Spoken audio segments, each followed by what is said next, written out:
Qu'est-ce que c'est? Singularity is Devil? Eh bien, c'est mon tout premier roman, et peut-être même le seul, car je ne suis pas romancier, mais essayiste avant tout. Je suis peu rompu à l'exercice de la fiction et de l'imaginaire. Mon dada, c'est le réel, et parler en mon nom, me donner entièrement dans l'écriture. Mais une fois n'est pas coutume, j'ai écrit ce roman d'anticipation. Cette dystopie, comme on dit dans le jargon, qui s'étale fictionnellement de 2025 à 2033, cette dernière étant l'année où je crois que va arriver la fin du monde. Et à ceux qui me disent « On ne peut pas savoir la date exacte, même le fils ne sait pas », je répondrai « C'est pas parce qu'on ne connaît pas le jour précis de la naissance qu'on ne peut pas identifier les contractions. » Ce roman podcast est apocalyptique et eschatologique dans le sens où il prétend révéler les signes des temps avant la parousie, c'est-à-dire le retour en gloire de Jésus. À travers une brochette de personnages suffisamment archétypaux et diversifiés pour qu'un maximum de nos contemporains puissent s'y identifier et vibrer avec eux. Singularity is Devil présente le déroulement des événements avec un E majuscule et des tribulations dans l'ordre que je pense qu'ils vont se produire. Pourquoi avoir écrit cette saga? Alors j'étudie les fins dernières depuis 2015, donc je me suis senti prêt et légitime. Je trouvais que la fiction était idéale pour aborder les prophéties et les fins dernières avec l'humilité, la distance, la précaution, la malléabilité et l'espérance qu'il faut pour ça. Ainsi, je ne m'annonce pas comme un prophète sûr et certain de ce qu'il raconte et qui assènerait des vérités. Par ailleurs, Singularity is Devil me permet d'avertir contre la marque de la bête, décrite dans l'Apocalypse de Saint Jean, dans la Bible. Toute ma vie, j'ai lutté contre 3 lois injustes, ourdies par le gouvernement mondial antéchristique. Le mariage gay, le pseudo-vaccin anti-Covid, et bientôt la marque de la bête, donc le remplacement de notre être de chair et de sang par notre identifiant numérique. 3 lois universelles dont la gravité et la complexité ne se voient pas immédiatement, alors qu'elles divisent clairement et concrètement notre monde, et même l'Église. Singularity is Devil s'attaque aux 3, et en particulier à la dernière, puisque je crois que la marque de la bête s'appellera Singularité et s'imposera au nom de celle-ci. Enfin, j'ai écrit ce roman pour tordre le cou aux certitudes des pharisiens millénaristes contemporains, en particulier catholiques, que nous pouvons tous être. J'insiste. Ceux qui ne se croient pas francs-maçons, ou dans le camp des méchants, et ne s'identifient pas à l'antéchrist. D'ailleurs, ma technique d'écriture a toujours été de m'impliquer en premier lieu dans ce que je dénonce, ou dans le camp que je dénonce. Comme l'a fait Jésus d'ailleurs, en acceptant de s'identifier au pire criminel, et même au diable en personne, par sa croix, pour mieux aimer et faire œuvre de miséricorde envers les pires pécheurs. Nous devons vraiment aborder les fins dernières, non comme une terrible catastrophe inquiétante, mais comme une bonne nouvelle et une rencontre amoureuse. Avec la même excitation. Si. Et la meilleure manière, selon moi, de nous y préparer, c'est de considérer que nous sommes, en potence et en fraternité pécheresse, l'Antéchrist. L'Antéchrist, ce n'est pas l'autre. Il est dans notre cœur à tous, excepté celui de Jésus et de Marie.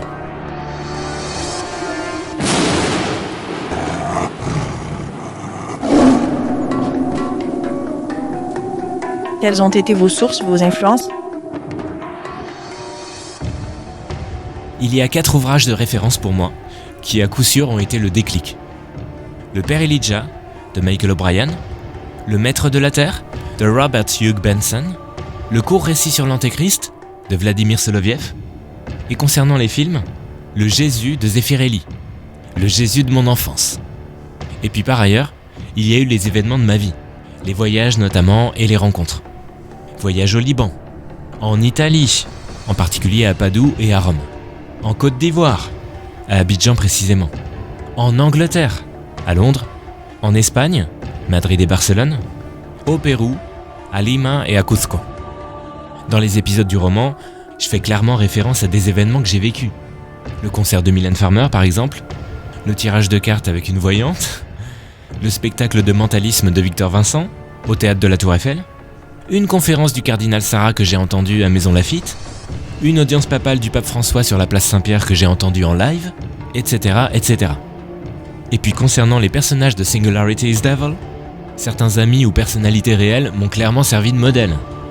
Jean-Baptiste Espina, le personnage de l'homosexuel, alors il porte un nom espagnol, c'est moi et c'est pas moi. Moi je suis séronégatif, j'ai pas 30 ans, je ne suis pas le deuxième témoin, j'ai pas cette prétention là. Et Jean-Baptiste en fait fait écho au Jean-Baptiste de la Bible, puisque à la fin il va lui aussi perdre la tête, mais pas dans une décapitation, plus parce qu'on va lui retirer son intelligence, dans les camps de concentration. Le personnage de Marie-Ange Bernstein, la présentatrice télé, c'est un mélange de Claire Chazal et d'Antonia Malinova, ma prof bulgare de théâtre au cours Florent. Je me suis aussi inspiré de la marquise de Merteuil dans Les Liaisons dangereuses, de Laclos. L'Antéchrist, c'est un mélange entre Emmanuel Macron et Tom Benoît, l'influenceur économiste avec la voix très très grave comme ça. Le père Gaborio, c'est une sorte de Stéphane Palaz ou de père Philippe de Maistre, et puis aussi un peu de moi, si j'avais pu être prêtre.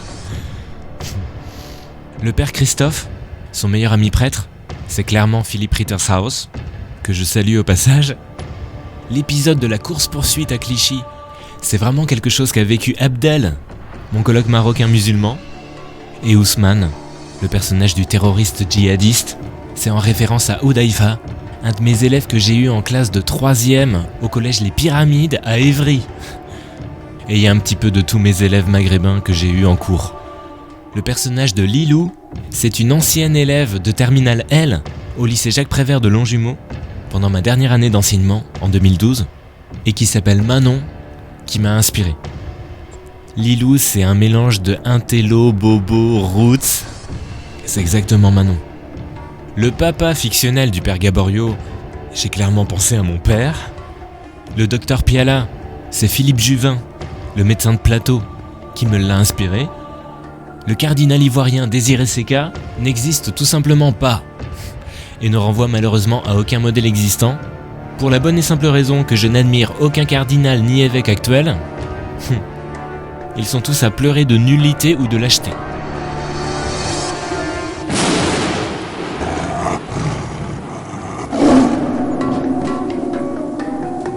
D'où vous est venu le titre? Et pourquoi l'anglais? C'est en référence à Singularity is Near, du nord-américain Ray Kurzweil, un essai futuriste publié en 2005. Donc non, j'ai pas choisi Singularity is Devil par hasard ou juste pour me la péter et parler anglais. Le titre exact, Singularity is Devil, vous me croyez si vous voulez, mais je l'ai trouvé au hasard d'une conversation avec la romancière et amie Michèle Simon-Duneau, alors que nous nous trouvions au Collectionneur, hôtel de luxe non loin des Champs-Élysées, rue de Courcelles dans le 8e. Michèle écrivait son 2e roman, et au moment de lui proposer une idée de titre pour ce dernier, j'ai sorti spontanément comme titre Singularity is Devil. C'est comme ça que ton roman doit s'appeler, absolument. Alors elle était pas très convaincue, parce que l'anglais elle était pas chaude, puis je pense qu'elle avait pas tout le background que moi j'ai sur le sujet, mais moi je trouvais que ça marchait bien avec les thématiques de fécondation in vitro et de transhumanisme qu'elle abordait. Et aussi parce que ça nommait de manière extrêmement précise, condensée et claire le mal de notre temps, et le mal qui nous attend aussi. En fait, ça fait un moment que j'identifie l'importance du mot singularité dans notre culture. Et c'est un peu spécifique à la France. Je vois pas tellement dans le monde hispano ou anglo-saxon ce truc. Et donc, à travers ce titre, et en insistant sur la singularité, j'avais envie d'aiguiser les oreilles de nos contemporains à un mot qui peut passer inaperçu, et que j'entends pourtant régulièrement depuis 3 ans dans les émissions de télé poubelles hyper populaires genre The Voice, Demain nous appartient, Joséphine Ange Gardien, Star Academy, Les Traîtres, et même jusqu'à l'élection de Miss France. Et ce tic de langage est particulièrement français. Quand les Anglais en parlent, c'est toujours de manière hyper négative en général. Pour inquiéter sur l'emprise des machines, et pour se référer à ce moment improbable de remplacement de l'humain par les robots. Et dans le jargon de l'astronomie, la singularité renvoie au trou noir. Il faut le savoir. Moi, j'avais envie d'aborder au contraire le côté brillant du mot. Donc plus luciférien que diabolique. Derrière monstre, il y a en latin qui se montre et ce qu'on montre. Pas d'abord l'horreur, pas d'abord Satan. La diabolisation, protestante et anglo-saxonne, du mot singularité, je vais vous dire, elle me gave. Car elle ne nous met pas correctement en garde contre ce que sera la marque de la bête. à savoir d'abord une chaîne couronne qui se fera oublier tellement elle scintille et elle portera notre nom.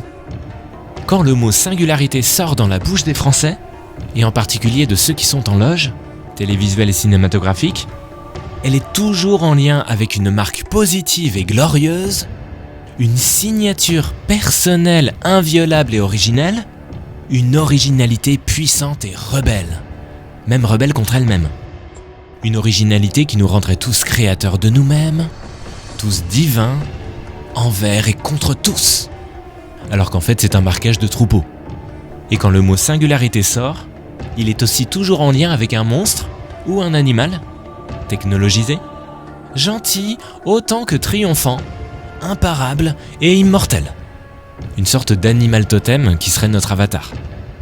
C'est pourquoi, en dépit des apparences, puisque j'associe quand même la singularité au diable dans le titre, il ne s'agit pas de ma part de diaboliser le mot, ni de dire qu'à chaque fois qu'on entend singularité, ça veut dire qu'on est face à l'antéchrist ou à un de ses suiveurs. Pas du tout. Étant donné qu'aux yeux de l'amour vrai qu'est Jésus, nous sommes tous singuliers, c'est-à-dire irréductiblement uniques et donc aimés par lui. Donc la singularité en elle-même, c'est pas le problème. Il faut juste veiller à ce que cette singularité ne soit pas informatisée, ni soumise à l'implantation d'une puce subcutanée, ni le reflet d'un individualisme de masse conquérant, autocentré, autodéterminé et orgueilleux, fût-il même christisé plaqué or.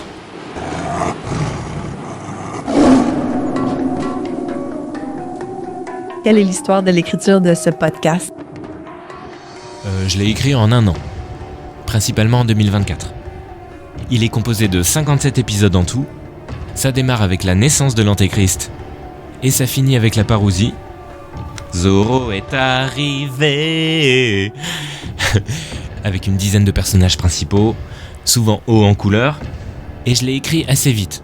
C'est sorti tout seul en fait, parce que je pense avoir une bonne connaissance de l'homosexualité d'une part, de la franc-maçonnerie et de l'apocalypse. Homo, bobo, apo. Il y a 1 an, j'étais mûr, entre guillemets, pour écrire et rassembler mes connaissances. J'avais envie d'une synthèse, et je me suis dit pourquoi pas un roman.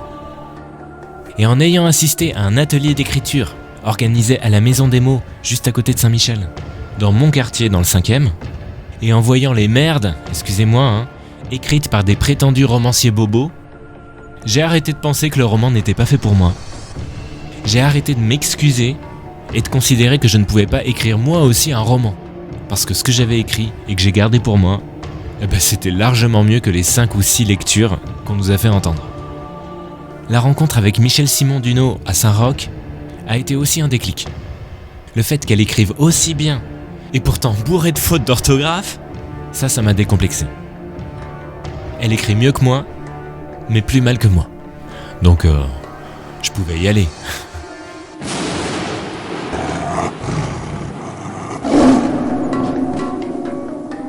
Qui a fait telle ou telle voix? C'est principalement mes amis, y compris mes voisins de palier. Au 6e étage, rue Buffon. Il y a mon coloc aussi qui a participé, Abdel. La voix de Victor Vincent, par exemple, c'est Julien Féfan, un grand comédien, même si c'est pas son métier. J'ai déposé aussi une annonce au Cours Florent, une de mes écoles de théâtre. Et j'ai eu, contre toute attente, 5 candidats. Tenez-vous bien. J'avais pas marqué le synopsis, j'avais juste indiqué les personnages. Et comme rien que les personnages, ça fait rêver, ça fait voyager, j'ai pu expérimenter qu'il reste encore des forces vives, créatrices et militantes dans le milieu artistique. Ça m'a vraiment rassuré. Et puis pour le personnage de l'Antéchrist, c'est moi qui m'y suis collé. Une manière de dire que je me méfie de moi-même, que je peux tout à fait être l'Antéchrist, et que j'ai le profil type pour monter une secte et être un gourou. Donc voilà, ça se mariait bien. Pardon Jésus. Quels outils avez-vous utilisés pour faire ce podcast? Alors j'ai travaillé, ça va vous étonner, avec le logiciel Artlist, un logiciel d'intelligence artificielle.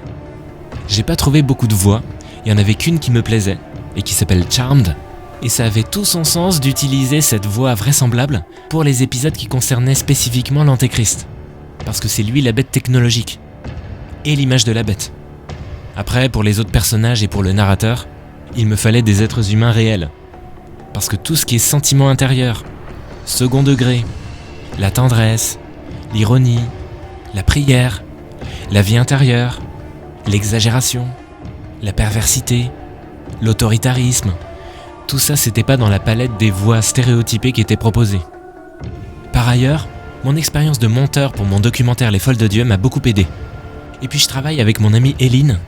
C'est une collaboration vieille et amicale de plus de 10 ans au sujet des fins dernières et des prophéties.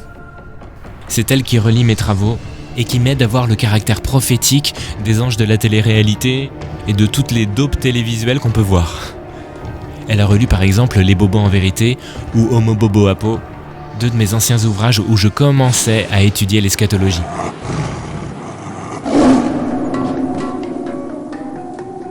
Dernière question, quel est l'épisode dont vous êtes le plus fier?